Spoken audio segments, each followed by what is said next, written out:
Joseph E. Persico, author of Roosevelt's Secret War, FDR, and World War II Espionage. When did you get the idea for this book? Brian, I was a kid growing up during the Roosevelt era. He's always been a hero of mine. I wondered how I would be able someday to write a book about Franklin Roosevelt. I couldn't imagine there was anything that hadn't been said. I pulled up on the internet the catalog of the Library of Congress, and I went through it line by line, and there were something like 600 books on Franklin D. Roosevelt. And I thought, it's all said, but I've written a great deal about intelligence, and maybe I could combine the two. And there was nothing in this list of 600 books in the catalog about FDR and intelligence. My reaction was, Joe, you are either brilliant and you've thought of something that nobody else could think of, or you're a fool and you're wasting your time because there's no story. So in the end, when did you start to see a story that had never been told? Well, I started going down, Brian, to Hyde Park, to the Roosevelt archives, and I started virtually from ground zero. But as I started plowing through the papers of George Marshall, the papers of Bill Donovan, and FDR's papers, I realized there were a lot of untold stories, and I was very encouraged to proceed. Let's pick one of those names, Bill Donovan. Who was he? Bill Donovan was a authentic hero of World War I, a Congressional Medal of Honor winner, subsequently a vastly successful Wall Street lawyer. Now, he becomes, in effect, the first head of a central intelligence agency in the United States. Franklin Roosevelt appoints him in the summer of 1941 as what eventually becomes the Office of Strategic Services. Kind of a strange choice because Donovan was a staunch Republican, had run for governor of New York on an anti-Roosevelt, anti-New Deal platform. But he was also a man of irrepressible spirit, boundless optimism, full of ideas, and in a sense he reflected the qualities of Franklin Roosevelt. So he was named the head of our first spy service. As you know, they call him Wild Bill Donovan. Tell us a wild story. Well, one of the conclusions I reached about Donovan was that he was a magnificent magnet for attracting talent. His OSS attracted college presidents, semanticists, philosophers, writers, journalists, photographers, actors, cameramen. Arthur Goldberg had been a OSS veteran, subsequently goes on the Supreme Court. Historian Arthur Schlesinger Jr.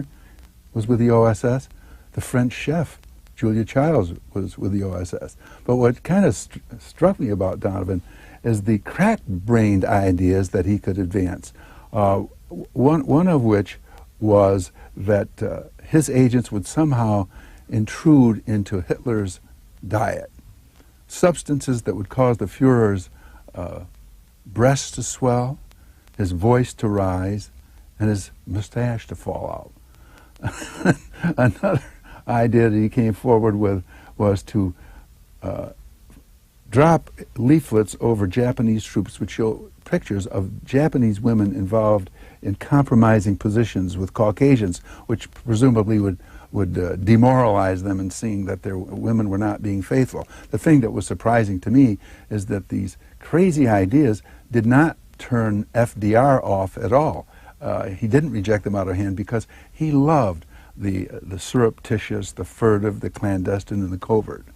You say in your book at, I think, the height of the OSS, he had something like 1,600 people working for him? More like 16,000. 16,000? Yes. And that's starting from ground zero. You know, we had no intelligence service to speak of even a year before Pearl Harbor. So, kind of relate that to today. The President of the United States has somebody who's a friend of his who creates what kind of a... I mean, what would happen if this kind of thing was developed today? Well... Can you relate it to what's going on in the world right now?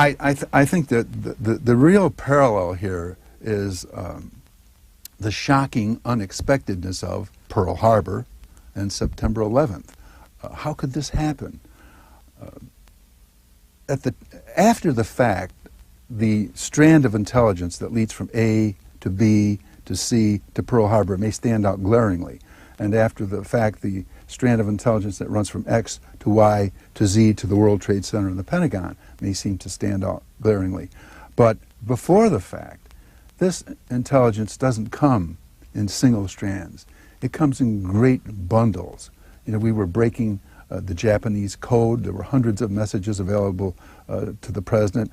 We now have the NSA, which I understand does something like $3 billion of worldwide eavesdropping. So what we have that's comparable is a flood tide of intelligence, which seems to overwhelm the circuitry. What we seem to be lacking is then and now is careful analysis to say, well, we've got this tide of intelligence. What direction is it flowing in? What do these jigsaw pieces tell us if we can put them together? That was a failing prior to Pearl Harbor and obviously a failing now. Vincent Astor, what did he do for FDR? Well, I mentioned a moment ago that the United States didn't go into the intelligence business in a serious way until 1941. We were probably the only world power that didn't have a professional intelligence service. Roosevelt relied very heavily prior to, let's say, 1940, on a circle of socialite friends as his sources.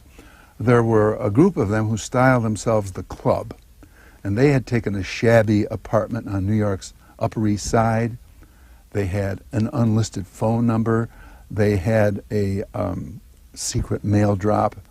It sounded like the spy games of boys being carried out by grown men.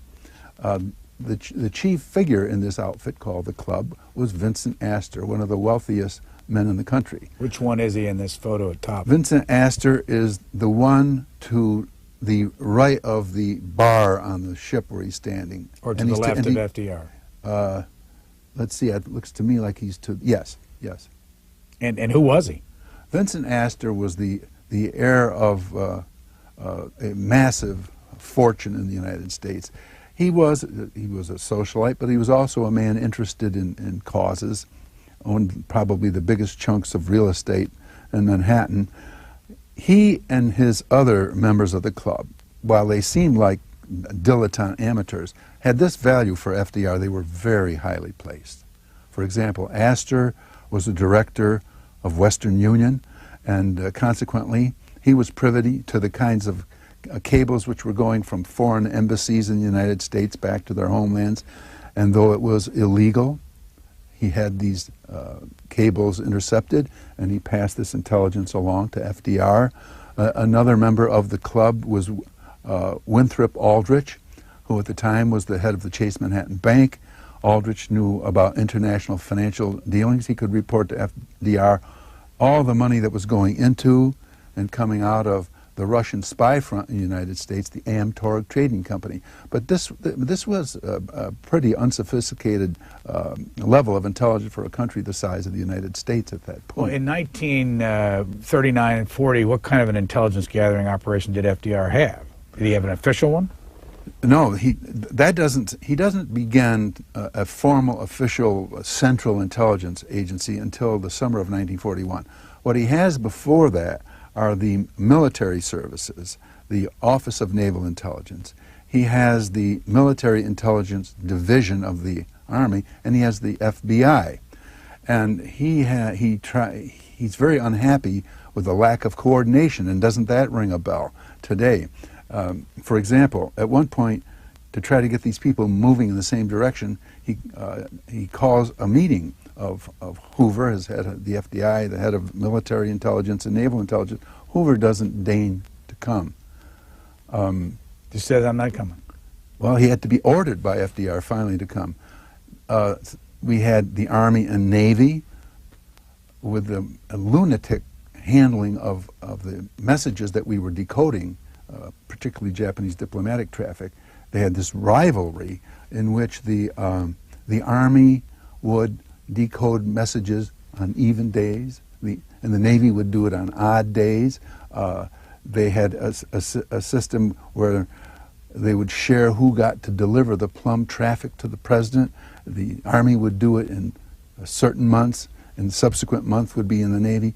And it was madness, and finally Roosevelt himself just cut out that nonsense. Go back to Vincent Astor. Was he the one that went on the trip to try to find some intelligence over in Japan? Yeah, again, this indicates the rather amateurish intelligence that Roosevelt conducted prior to forming a formal agency in the OSS.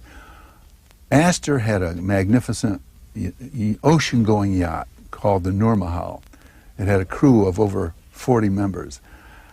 FDR asks Vincent Astor to cruise the Pacific, seemingly on a pleasure junket, and hit places in the Marshall Islands, which were then managed by Japan as a mandate, and to report on our preparations there. This was great fun for Vincent Astor and great adventure. He subsequently thought this would lead to his becoming FDR's chief of intelligence, but he's up against tougher rivals in Donovan and some others.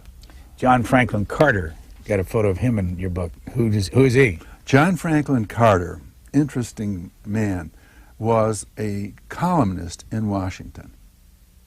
At one point, he wangles an appointment with the president in the Oval Office, and he in effect says to FDR, you know, I have extraordinary contacts in journalism, among international government figures, among businessmen worldwide. I could easily set up for you a ring, and I would report strictly to you. Roosevelt lapped that up. It was just the kind of thing that appealed to FDR. Off the books, circumventing his own bureaucracy, something private, clandestine, spy thriller kind of thing appealed to him. So he took money out of his own White House budget to set up the John Franklin Carter ring. Has this money transferred into the State Department, where presumably it's there to buy reports about foreign governments. And Carter operates throughout the war, directly reporting to FDR in the Oval Office. How many people did he have working for him? Very small group, only about 12. But the interesting thing is that we have an OSS that doesn't necessarily know about the John Franklin Carter ring. We have a John Franklin Carter who doesn't necessarily know about the Astor ring. And you say that FDR didn't write very much down. FDR, by his character and temperament, was ideally suited for secret warfare. He loved to trade in secrets. He was a master manipulator of people. He misled his own associates when it suited him. He seemed to enjoy subterfuge for its own sake. And he said it best himself. He said, I'm a juggler. I never let my left hand know what my right hand is doing. And to answer your point, he left virtually no fingerprints. One of the most frustrating things that historians on the trail of Franklin Roosevelt complain about is the lack of written commitment to decisions that he made or explanations as to what he did. What did you learn about him, as a person? Well, I always had a sense that that Roosevelt was a man with a certain amount of guile. My research in writing Roosevelt's Secret War convinced me even further of that. As I said a moment ago, he was ideally suited for this kind of thing. He was, I think, some of the best descriptions of him, which I accept as essential to his character, one of which was made by one of his New Deal associates, who said, the man always conceals the purposes of his mind. And another one of his close associates said, this was Robert Sherwood, who wrote speeches for Roosevelt, said, I could never penetrate that heavily forested interior. Henry Wallace said, the only certainty in the Roosevelt administration was what was going on inside FDR's head. My initial expectation that he would be a man who held the cards close to the vest was confirmed. Somebody said to me, well, did this make you think less of him? It made him more interesting to me, a more textured character. You say in the book that your Colin Powell helped you with information on this book. Did I misinterpret that, or was that Well, from your old friendship? in this sense, as you know, I was Colin Powell's collaborator on his autobiography, My American Journey. Colin Powell, needless to say, had very, very useful connections throughout the federal bureaucracy. And when I would have queries, I could go to some of his staff who would get answers for me, for which I'm very grateful. How long did you work on his book? He and I were together for about 20 months. Most of the time I spent down in a little study in his office examining the soles of his sneakers. He's a very casual guy, and he prop his feet up on the desk, and we would just start talking with the tape recorder on, and essentially what we arrived at was an extended oral history. Colin Powell has an extraordinarily retentive mind. He's a great storyteller. Every once in a while, when we were sated with working on the book, he would regale me with his renditions of Jamaican songs, which had kind of a naughty double entendre lyric. It was a stimulating experience. What do you know about him that we don't, that gives you a certain view of him during this crisis as Secretary of State? Well, I'm not sure who would not be aware of this now, but my sense is that we're fortunate in that in Colin Powell we have an unusual preparation for the work he's carrying on now. This man, from the military standpoint, was the nation's chief military figure as chairman of the Joint Chiefs of Staff. Frequently overlooked is the fact that he had already been a national security advisor. He was Reagan's man at the NSC.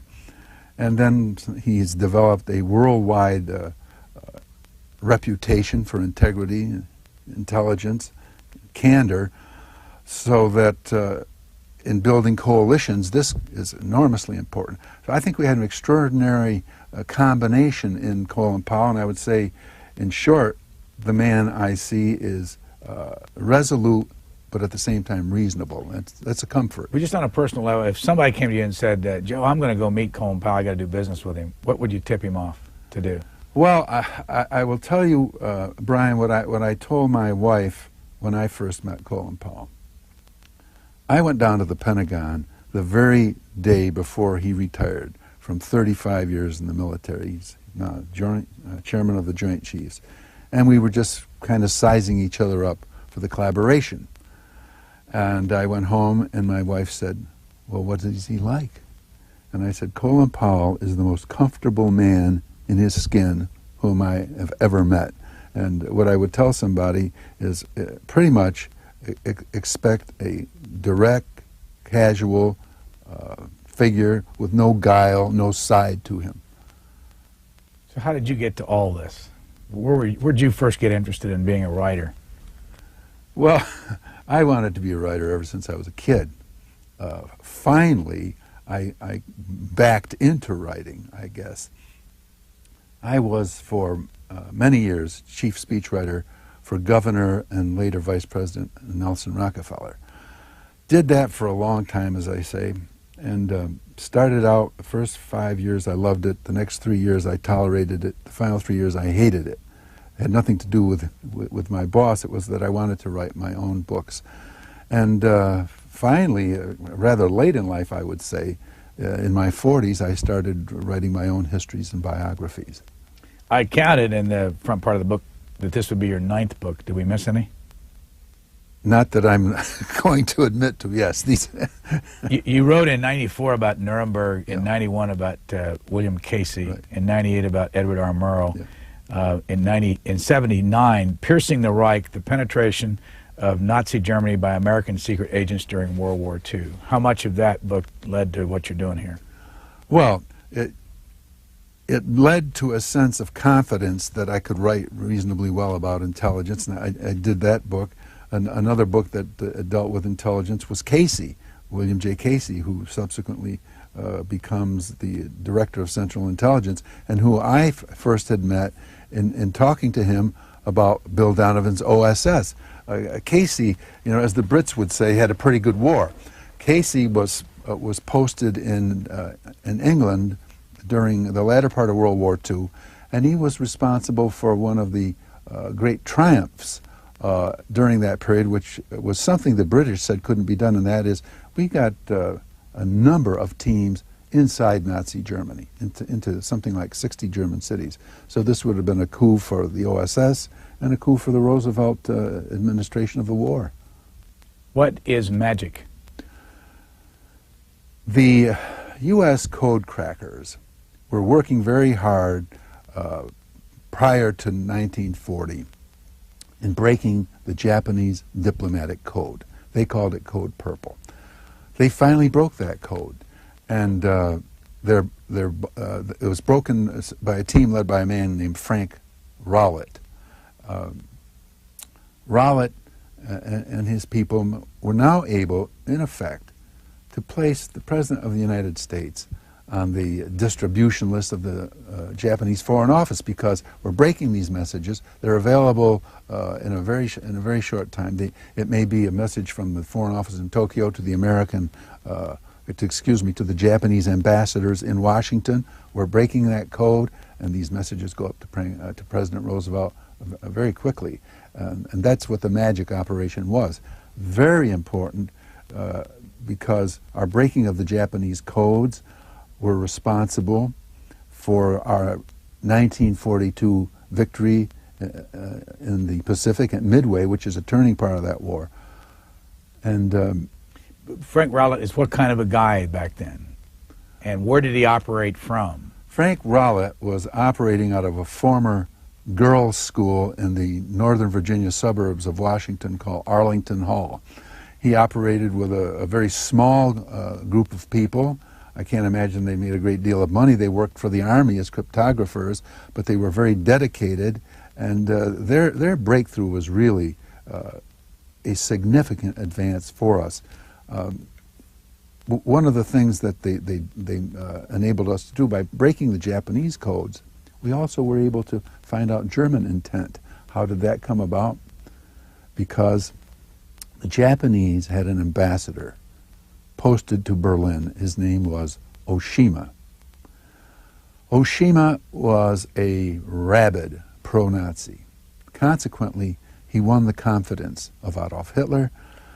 Hitler would bring in Oshima and say, "Mr. Ambassador, I'm going to send you to inspect the Atlantic Wall. I want you to see what I'm erecting to repel a Allied invasion of the continent." Or he would say to Oshima, "I'm going to tell you how many divisions I have deployed in Norway, Denmark, in Belgium, most importantly in France." And then he would say to Oshima upon these rather critical revelations, "And I don't want you to breathe a word of this to anybody." Well, Oshima did what a good diplomat does. He would report back to Tokyo, virtually verbatim, his conversations with Hitler through that diplomatic code that we're breaking. And these messages then are available to the President, to his Secretary of War, to the military chiefs. One of the most significant revelations was when Hitler tells Oshima, "I'll tell you where the Allies are going to strike. They're going to strike at the Pas de Calais, the narrowest part of the British Channel, of the English Channel." And he reports this back to Tokyo. We intercept it. We now know that Hitler expects the invasion there. Why is that significant? Because that was our deception plan. That's exactly what we wanted him to think, and we know it's working. You say that some 400 messages that FDR could have read from Oshima? There was something like 400 Oshima intercepts per year. General Marshall... Per year? Yes.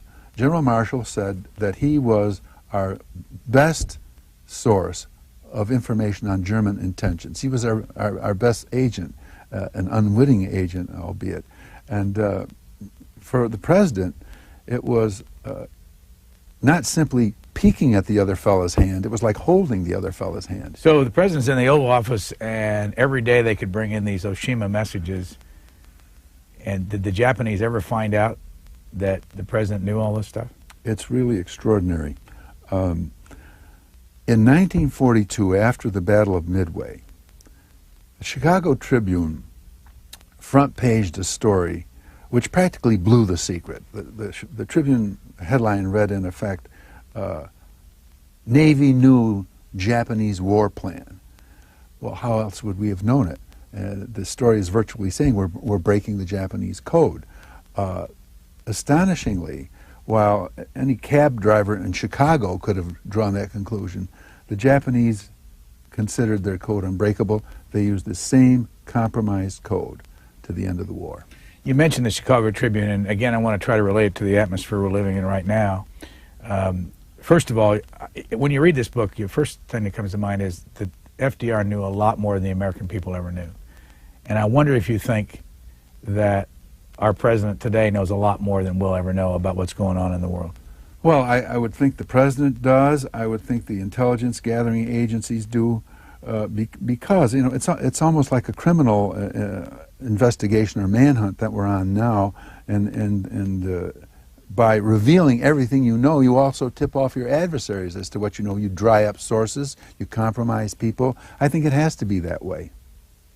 You point out that 20 cases of espionage happened here in the United States from outside coming in, and that at one point there were 16 of the 20 they had in jail somewhere. But what I'm getting at is how much, I'm looking at a story of Willie Colepaw, is that the way you pronounce it? Yeah.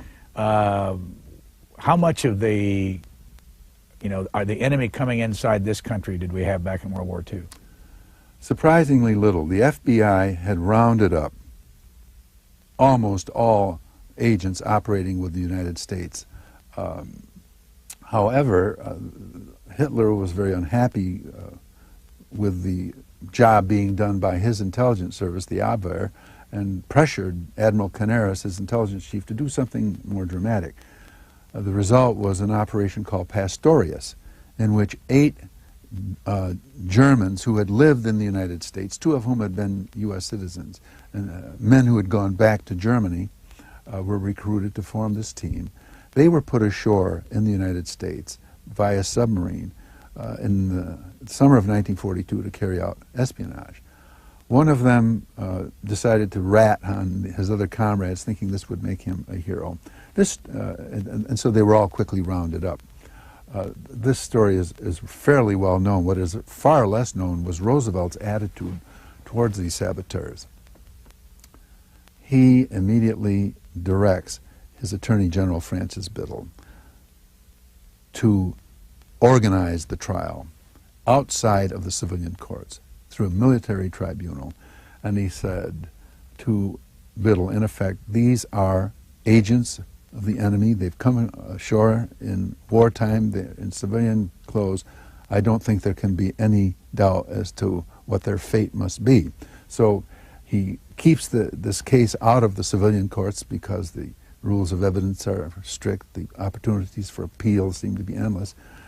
A military court which he creates, and he names all the members, and then he directs his Attorney General, Biddle, to prosecute the case, so that within 8 weeks of these saboteurs setting foot in the United States, they have all been condemned to death. 2 of them subsequently are commuted. But what I found interesting was that this Hudson River patrician, this amiable, genial Franklin Roosevelt, was underneath hard as nails. He expressed his only regret in this case that these men hadn't suffered the more ignominious fate of being hanged rather than being electrocuted. More of our interview with Joseph Persico in just a moment. Mr. Persico's work on the development of espionage during the Roosevelt administration is only one of nearly 80 stories taken from the past 15 years of Booknotes TV interviews, found now in Booknotes on American Character, People, Politics, and Conflict in American History. It's available in bookstores and online. And now back to our Booknotes interview with Joseph Persico. I mentioned Willie Colepaw. You write here on page 387, he had never fit in. He was a bony 6'2", 26-year-old from a good Connecticut family, but a social outcast and a loner. What happened there? He got caught.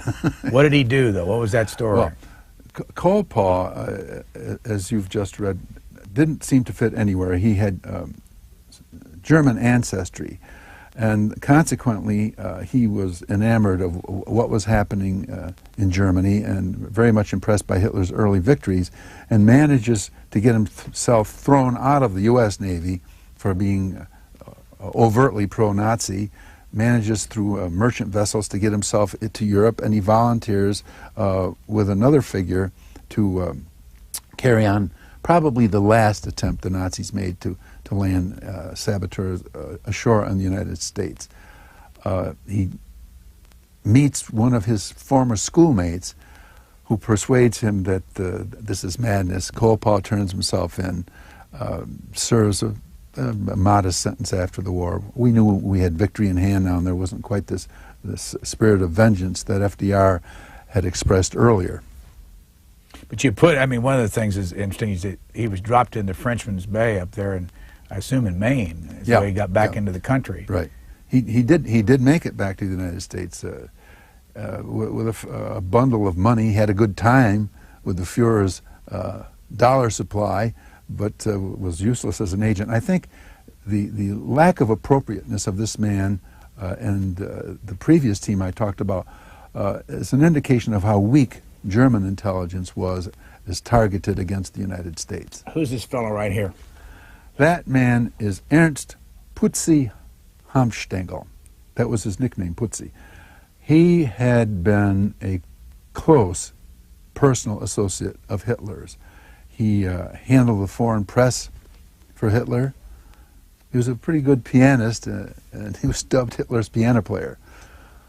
Hanfstaengl was eventually driven out of the Hitler circle by more ruthless Nazi rivals, became frightened for his life, went to England, the war breaks out, and Hanfstaengl is interned in a POW camp. He is subsequently sprung by one of FDR's personal agents, John Franklin Carter, who I mentioned earlier, and they bring him to the United States, and they install him in a safe house in the Washington suburbs. Now, Roosevelt is very interested in Hanfstaengl because, first of all, he is half American, and he comes from a pedigreed New England family, and like FDR, he went to Harvard. Hanfstaengl's job is to provide the president with inside information on the cast of characters in the Third Reich, and anything else he can provide of value. Much of what he provides is more titillating than elevating. He sent reports to Roosevelt about how Hitler had sent out agents to recover pornographic paintings that the Fuhrer had done as a penniless artist in Vienna. He was able to report to the president on how the Hitler-Eva Braun romance had begun. He further was able to tell the president about Hitler's sexual ambiguity. He also was able to deliver some intelligence or estimations that were of substance. For example, he was the first to insist that Hitler, no matter how bad things got, would not surrender, that he would commit suicide first, which is indeed what happened. The president looked forward to these reports from Hanfstaengl. He called them my Hitler bedtime stories. What ended up happening to Putzi? Well, Putzi seemed to lose favor. When he'd gotten done telling his bedtime stories, or when he had revealed whatever he knew about the Third Reich, and he's now a number of years divorced from that, and because he's kind of a pain in the neck who expects the United States to provide him with a piano, take care of all of his dental work, he's finally shipped back to the POW camp in Britain, and that is the end of his spy career.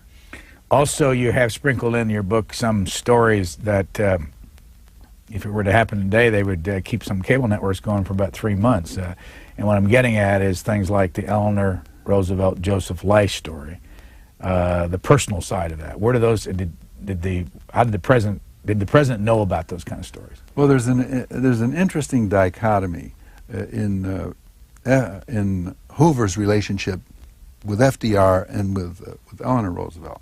He got along surprisingly well. You have this genial, patrician, charming figure on one side and the dour Hoover on the other, but they cooperated very closely. However, Eleanor Roosevelt had made the mistake once of referring to J. Edgar Hoover as stupid because he was pressing a background clearance of a White House staffer who'd been around for years. Hoover was not the kind of figure who would forget a slight. And consequently, when the Army came up with a preposterous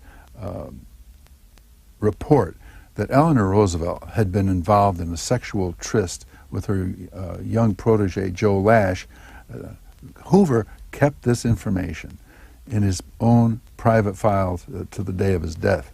What was the story, though? Was it ever proved that they had a relationship? No. The Army intelligence people that provided this information to Hoover had made a small error in their eavesdropping. They had found Eleanor Roosevelt in a hotel with Lash visiting, but what they produced as proof of a tryst was young Lash's involvement with his girlfriend. He was having an affair with a married woman at the time who he subsequently married himself. But the Army military intelligence people are taping this. They're peeping through holes in the wall, and somehow it gets mixed up that it's not Lash and his girlfriend Trudy, but it's Lash and Eleanor Roosevelt. How public has the Sumner Wells story been, the one in the train? It's fairly well known, and what you're referring to is the fact that Sumner Wells, who was the Undersecretary of State in the Roosevelt administration, and who was an important figure, he was Roosevelt's man. The Secretary of State was Cordell Hull, and Roosevelt pretty much circumvented him and worked through Sumner Wells, who was an old family friend. Wells had made some sexual advances on trains, part of his business trips, to black porters on these trains who reported him. This was concealed for a long time. It was 2 or 3 years before it finally erupted. Roosevelt is under tremendous pressure from people who fear that having a man with homosexual tendencies in such a sensitive position at state, we have to remember we're not talking about the current world, we're talking about the attitudes of the 1940s. He's looked upon as a security threat. And Roosevelt very unhappily eventually dismisses Sumner Wells. What I thought was interesting was after he has to force Wells out of the State Department, he considers sending Wells on a mission to Moscow for him. And he's talked out of that, but one can only imagine with the capabilities of the NKVD to blackmail and to lead people into compromising positions, what might have come of that assignment. And how does William Bullitt fit into all this? William Bullitt was a rival of Sumner Wells. Bullitt had been FDR's ambassador to France. Obviously, he has to come back when France falls. And he is one who is pressuring the president to do something about Sumner Wells, to get rid of him. Roosevelt is loyal to people, and he's very fond of Sumner Wells, and he is very dependent on Sumner Wells. And after he hears the tarring of Sumner Wells by Bill Bullitt, he in effect says to Bill Bullitt, what Sumner Wells is doing is wrong, but what you are doing to denigrate another man will send you down there. And he makes this hellward gesture. There's so many stories, as you know, in this book. You in the back have a legend of where you got a lot of it. You mentioned the library. How much time did you spend at the Hyde Park Library? Well, I was practically living there for many months. Hyde Park was a commute for me almost. It was about an hour and a half from my home in Albany, New York. That was my greatest source. I also had marvelous results in my research at the National Archives, the Library of Congress. The stories I was telling about the messages that were intercepted by Ambassador Oshima, I managed to track down at the National Archives. I don't think they've been looked at very much or at all since that time. That was very rewarding for a researcher. One of the things you have listed is the PS, and you have the little designation so you can tell where something's coming from. PSF, President's Secretary's File, Yeah. Roosevelt Library. Yeah. Have a lot of people mined that file? Certain areas, things have been mined rather heavily, but there are always fresh revelations that astonish me. For example, there was some suspicion that a economist by the name of Lachlan Curry, who was a utility infielder for President Roosevelt, undertook many trusted missions.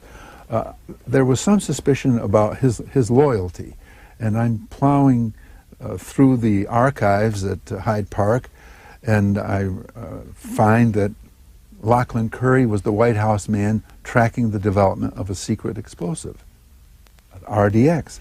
Somehow the Soviet Union finds out about the development of RDX. On another occasion, he is assigned to track the development of a new bomber, the B-29. Somehow the Soviet Union finds out about the B-29. These were things that I discovered that I don't imagine anybody paid any attention to before. So there are still, among these millions of pages, some fresh research nuggets. Whatever happened to Lachlan Curry? Well, Lachlan Curry denied after the war that he had ever been a spy or that he had ever been a member of the Communist Party. Lachlan Curry was one of a number of people who were useful to the Soviet Union, who took the position at that period that Russia is our ally. Why should we hold anything back from the Soviet Union? So a guy like Curry may not have been a spy in the White House in the most narrow technical sense, but he certainly was a priceless source of intelligence. It's not often that I would cite a PR insert in a book, but this was the most complete PR advanced work I've ever seen. I guess it's from Random House. That's right, my publisher. And the reason I cite it is because in spite of reading the book, it makes it so easy. I'm going to go down the list of things that they point out here because time goes by very quickly, but just give people just a little nugget of what you're talking about here. It says here, among the revelations discussed in Roosevelt's Secret War, the failure of U.S. intelligence to anticipate the surprise Pearl Harbor attack. Well, why did they fail? Because, as I have explained to people at the time, or excuse me, after the fact, that threat of intelligence running from A to B to C to Pearl Harbor seems glaringly obvious, or from X to Y to Z. But did they have the intelligence information? They had the intelligence, they had the information, but it came in a flood tide. In the Roosevelt era, you know, Roosevelt didn't get intelligence decrypts that had been examined by analysts and placed together like pieces in a jigsaw puzzle. He got raw intelligence. You know, it's very hard to sense what's the direction of this, what's it warning us about, what is our antagonist likely to do next. Also, we had nobody on the ground. We had no spies inside Japan, just as apparently we haven't done very much to penetrate the inner sanctum of our current adversaries. Another item, FDR wanted to bomb Tokyo before Pearl Harbor. Yeah, that's amazing. Roosevelt was outraged by the behavior of the Japanese in the war against China, machine gunning civilians in the street, bombing defenseless cities. He considered a plan, this was a year in advance of Pearl Harbor, whereby the United States would give B-17 bombers to the Chinese and train Chinese pilots to fly them against Tokyo. He was told that it would take too long to train these pilots. So the backup position was we would give the bombers to China, we would have American pilots resign from the Air Force and volunteer to fly them. So we would have American pilots flying American planes a year before Pearl Harbor against Tokyo. He was advised by cooler heads that this would be an outright provocation and could only lead to war. The British fed FDR phony intelligence to draw the United States into the war. Well, Winston Churchill was very eager to have the United States join the war against Hitler, and consequently British agents were to provide intelligence that would help this happen. They told Roosevelt about the fact that the Germans had taken a map and cut Latin America into 6 future Nazi vassal states, that a Bolivian pro-U.S. government was going to be toppled by the Nazis, that we had 6,000 Brazilian troops, 6,000 German troops in Brazil. Roosevelt used some of this information in his speeches and in his fireside chats. It was all fabricated by the British to help encourage the United States to enter the war. FDR's yielding to Churchill led to the theft of the A-bomb. Yeah, a curious tale. In the beginning, the United States and Britain were full partners in developing an atomic weapon. But as time went on and the United States launched the Manhattan Project, was putting millions of dollars into this, creating the facility at Los Alamos, we became the dominant partner and started cutting the British out of what was happening for security reasons. Churchill comes to the United States at one point, sees Roosevelt at Hyde Park. He's furious. He accuses Roosevelt of reneging. So a compromise is reached. The British will not be getting information on the A-bomb imported into Britain, but we will allow a small team of British physicists, mathematicians, and other scientists to work at Los Alamos. One of them turns out to be Klaus Fuchs. So, as we know, Klaus Fuchs steals major secrets of the bomb, gives this information to his Soviet controllers.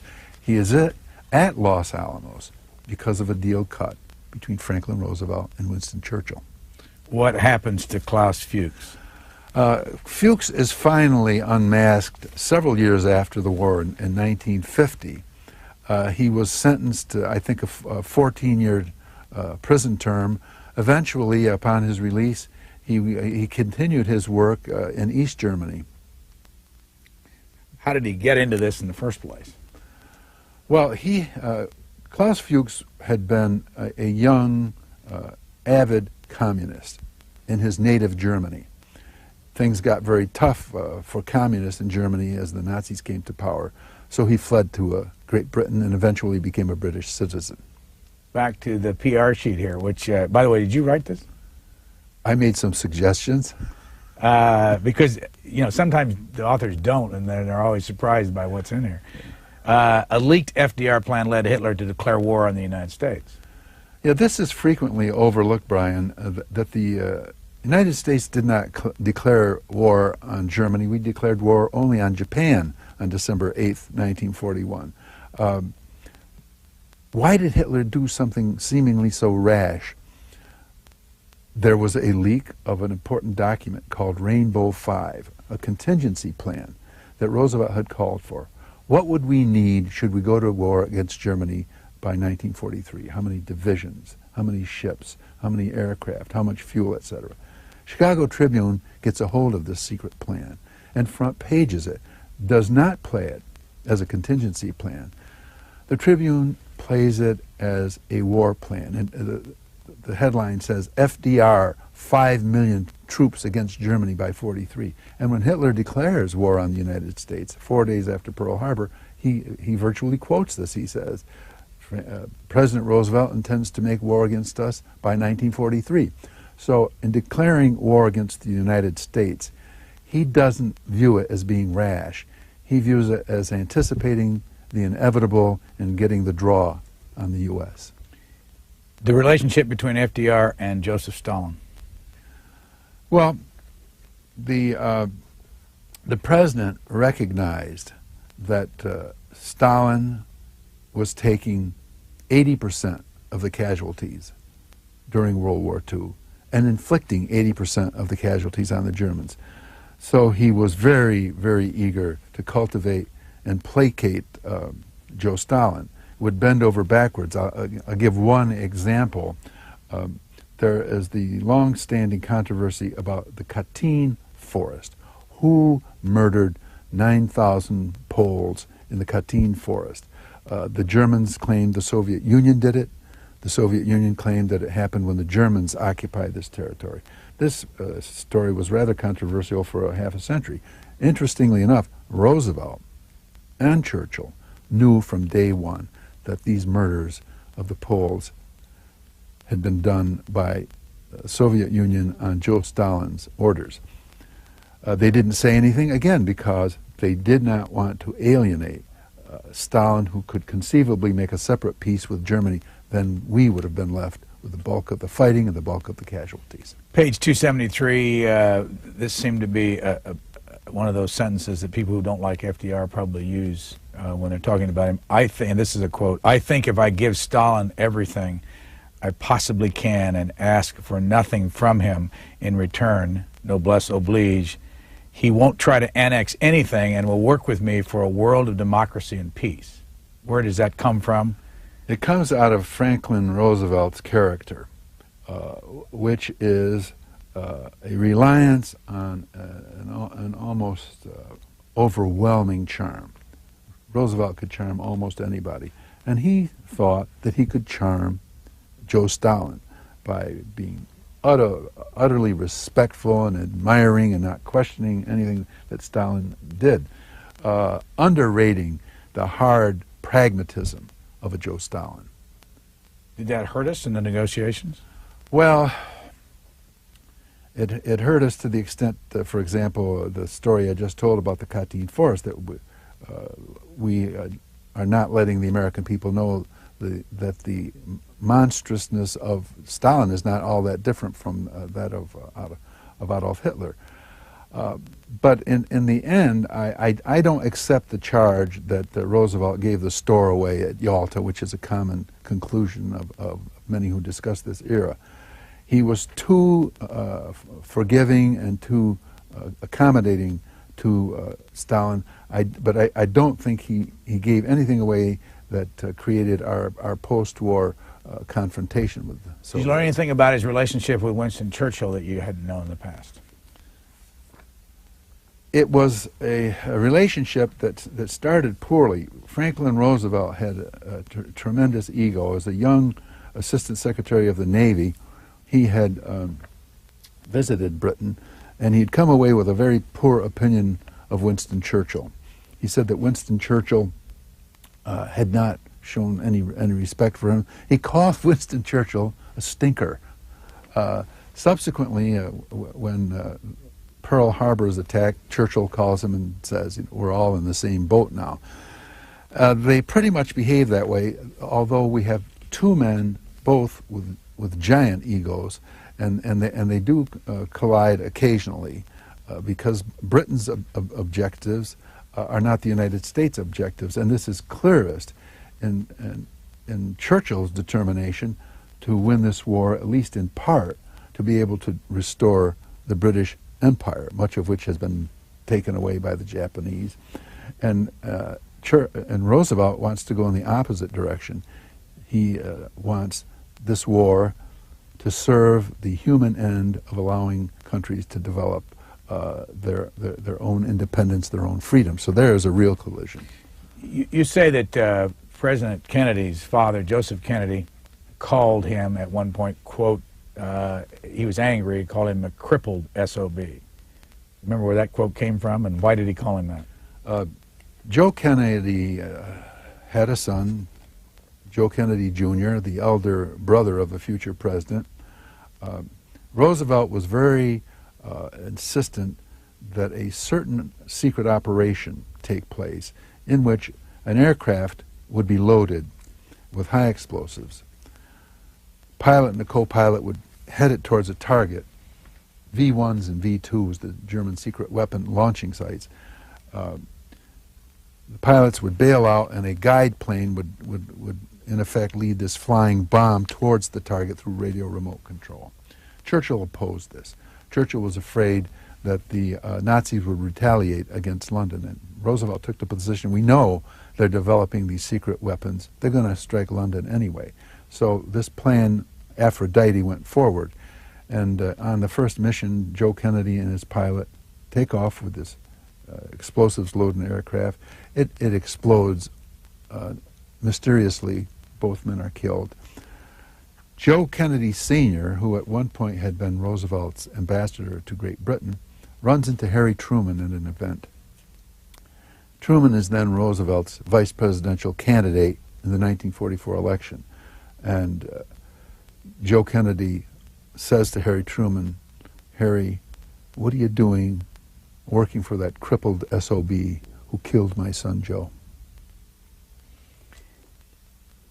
There's a woman that is always around FDR in your book, someone named Margaret Suckley, Daisy Suckley. Who was she?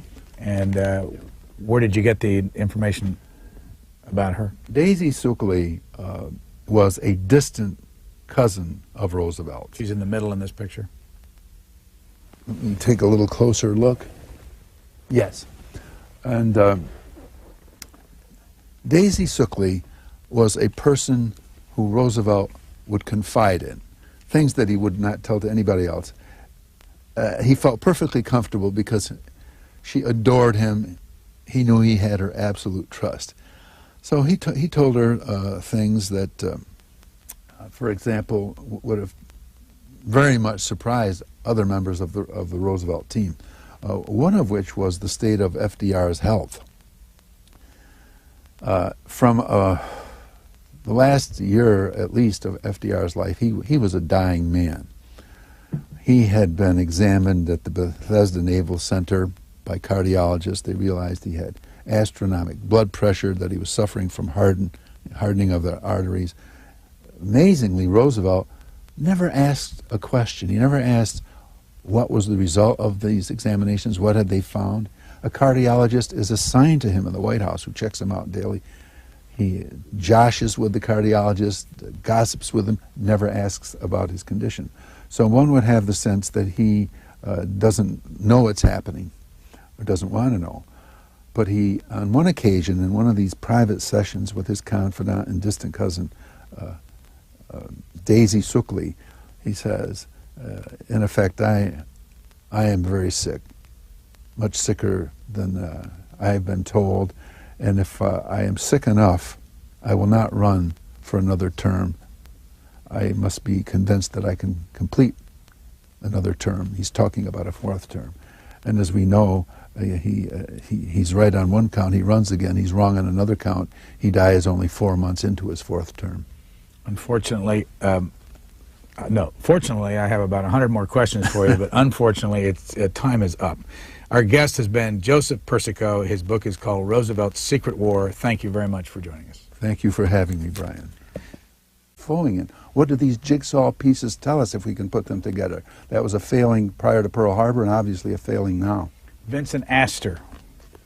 What did he do for FDR? Well, I mentioned a moment ago that the United States didn't go into the intelligence business in a serious way until 1941. We were probably the only world power that didn't have a professional intelligence service.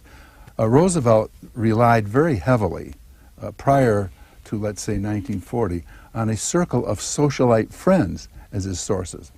There were a group of them who styled themselves the Club, and they had taken a shabby apartment on New York's Upper East Side. They had an unlisted phone number. They had a secret mail drop.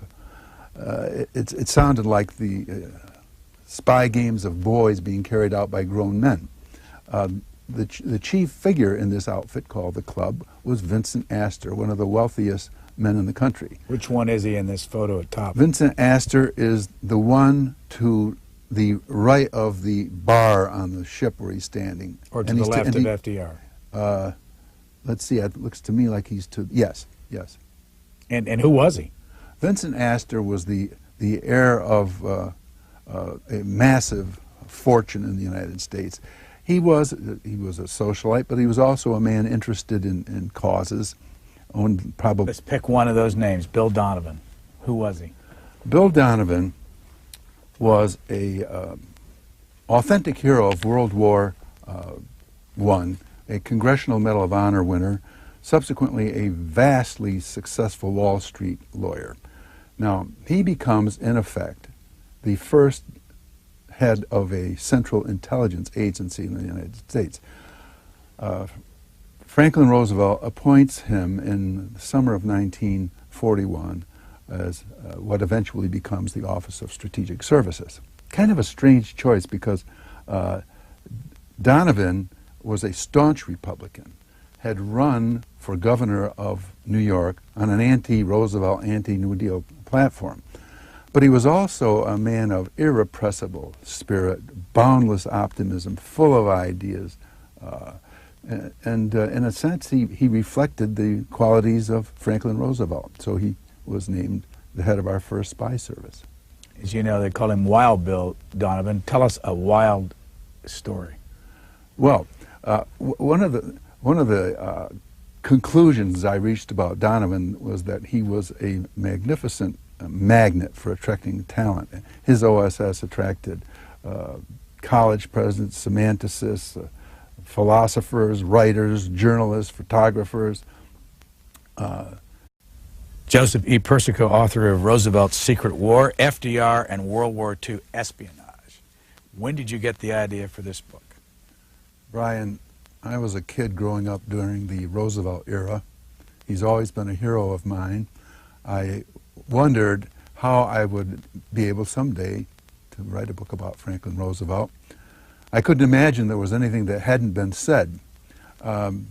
I pulled up on the internet the catalog of the Library of Congress, and I went through it line by line, and there were something like 600 books on Franklin D. Roosevelt.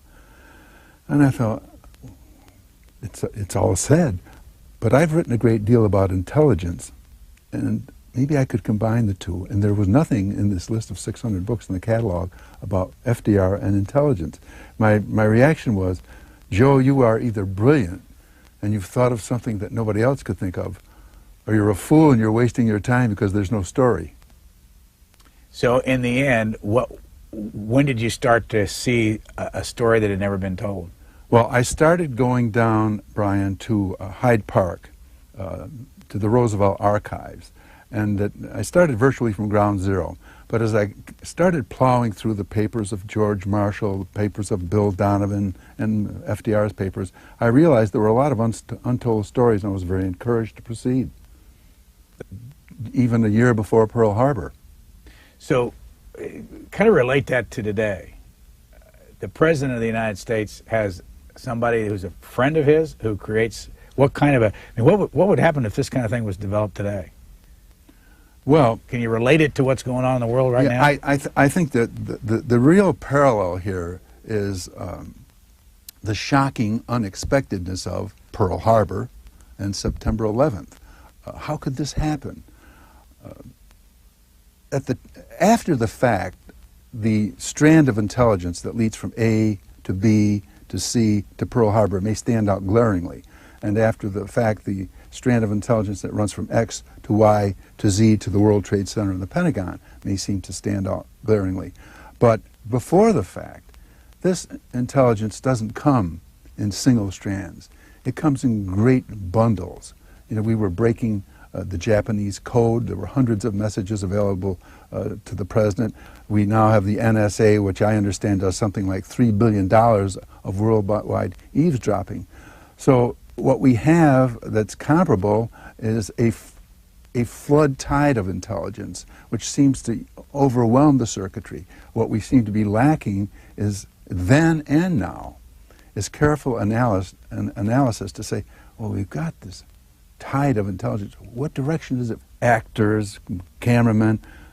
Arthur Goldberg had been a OSS veteran, subsequently goes on the Supreme Court. Historian Arthur Schlesinger Jr.